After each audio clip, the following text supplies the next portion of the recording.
이번 시간에는 공익법인의 예산서 작성 요령에 대해 알아보도록 하겠습니다. 공익법인의 사업계획 및 예산은 당해 회계연도 개시 1개월 전까지 주무관청에 제출하여야 하므로 11월 말일까지 북부교육지원청에 제출하시면 되겠습니다. 제출 서류는 다음과 같습니다. 재단법인의 경우에는 사업계획 총괄표, 세입세출 예산서, 추정대차대조표 및 그 부속명세서, 추정손익계산서 및 그 부속명세서, 이사회 회의록을 제출합니다. 사단법인의 경우에는 추가로 총회회의록과 회원명부를 제출합니다. 이사회 회의록 및 총회 회의록에는 정관의 의결정 족수를 충족한 참석인원의 기명날인이 있어야 하고 감사두부는 참석 여부에 상관없이 반드시 기명날인 하셔야 합니다. 의결정 족수의 감사는 제외되므로 참고하시기 바랍니다.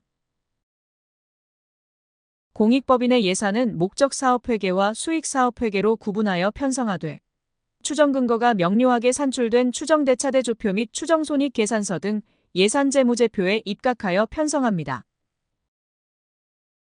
예산은 제세공과금과 2월결손금 등을 공제한 금액의 80% 이상을 직접 목적사업비에 편성하여야 합니다. 그럼 사업계획 총괄표 작성 요령에 대해 살펴보겠습니다. 일반 현황에서 회원 총수는 사단법인의 경우 작성하고 임원 정수는 정관상 임원의 정수를 기재합니다. 임원 현원은 감독청의 취임 승인을 받고 임기 중에 있는 임원 수를 기재하고 상근 임직원 정수는 감독청의 정수 승인을 받은 상근 임직원 수를 기재합니다. 다음으로 예산 현황 수입 부분을 살펴보겠습니다. 보통 재산에 대해서만 작성하고 2월금에 기본 재산은 포함하지 않도록 주의합니다. 회비는 사단법인의 경우 작성하고 회원들로부터 정기적으로 받을 회비 수입액을 기재합니다.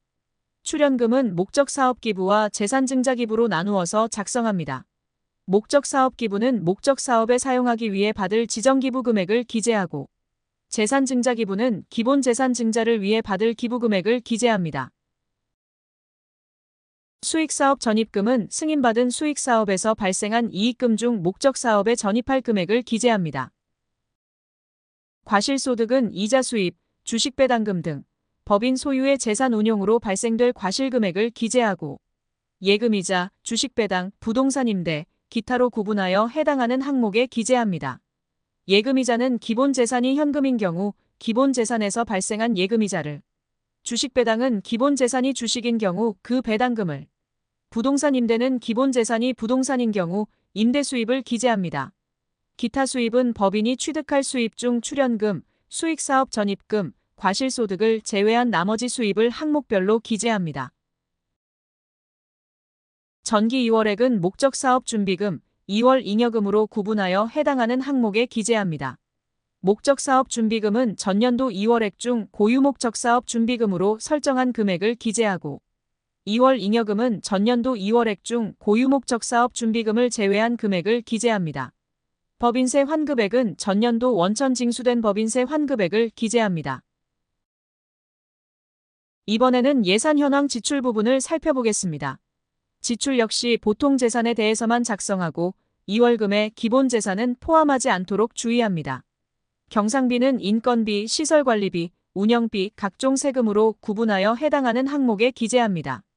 인건비는 정수 승인된 상근 임직원에게 지급할 인건비를, 시설관리비는 시설 유지를 위해 직접 사용되는 사무실 수리비, 전기료, 임대료 등 경비를 기재합니다. 운영비는 경상비 중 인건비와 시설관리비를 제외한 이사회비, 총회비, 여비, 공과금, 등기수수료, 인쇄비 등의 금액을 기재하고 각종 세금은 법인세를 제외한 주민세 등의 각종 세금 납부액을 기재합니다. 공공요금도 여기에 기재합니다. 퇴직적립금은 정수 승인된 상근 임직원에 대한 퇴직적립액을 기재합니다. 법인세는 출연재산 운용소득을 근거로 지출되는 법인세액을 기재하고 목적사업비는 정관에 명시된 목적사업비를 사업별로 장학금, 학술연구비, 기타 목적사업비로 구분하여 기재하되 직접 목적사업비가 아닌 부대경비는 제외합니다. 기본재산 편입액은 기부금 중에서 당해 연도의 기본재산 편입 예정액을 기재합니다. 차기 2월액은 고유 목적 사업 준비금, 2월 잉여금, 기타로 구분하여 해당하는 항목에 기재합니다. 고유 목적 사업 준비금으로 설정한 금액은 전기와 단기로 나눠서 기재하고 2월잉 여금에는 고유 목적 사업 준비금을 제외한 2월잉 여금을 기재합니다. 2월잉 여금을 세부 항목으로 구분할 경우에는 순수 2월잉 여금 이외에 별도 항목으로 구분하여 기타에 기재합니다. 예산 현황 작성 시 유의해야 할 사항으로 수입과 지출 합계는 반드시 일치하도록 작성하시기 바랍니다. 다음은 세입세출 예산서 작성 요령에 대해 살펴보겠습니다.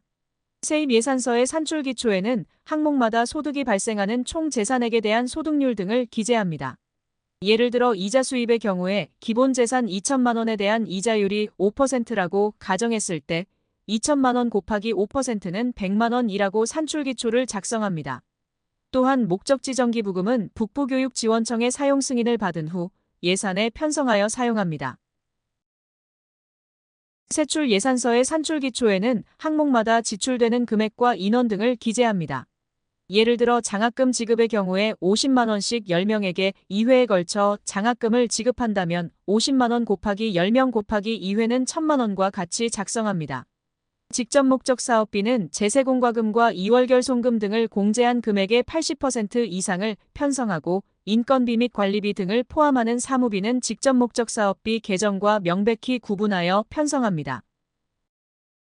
현금 자산의 이자 소득은 목적 사업 지급 준비금으로 설정합니다.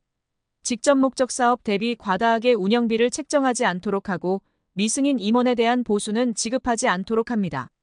결산상 잉여금은 기본 재산에 전입하거나 다음 해에 이월하여 목적 사업에 사용할 수 있도록 편성합니다. 세입세출 예산서 항목의 과목은 법인의 실정에 맞는 과목명으로 조정하여 사용 가능합니다. 마지막으로 추정대차대조표 및 추정손익계산서 작성에 대해 말씀드리겠습니다. 공문의 부침 서식을 참고하여 공익법인 회계기준 및 기업 회계기준에 따라 작성하고 반드시 직전 연도와 당해 연도로 대비해 작성합니다. 앞서 말씀드린 것처럼 목적사업회계와 수익사업회계로 구분하여 작성하고 추정손익계산서에는 전년도 2월액인 당기순이익, 당기결손금 등이 당해연도 수입금에 누락되지 않도록 주의합니다. 감사합니다.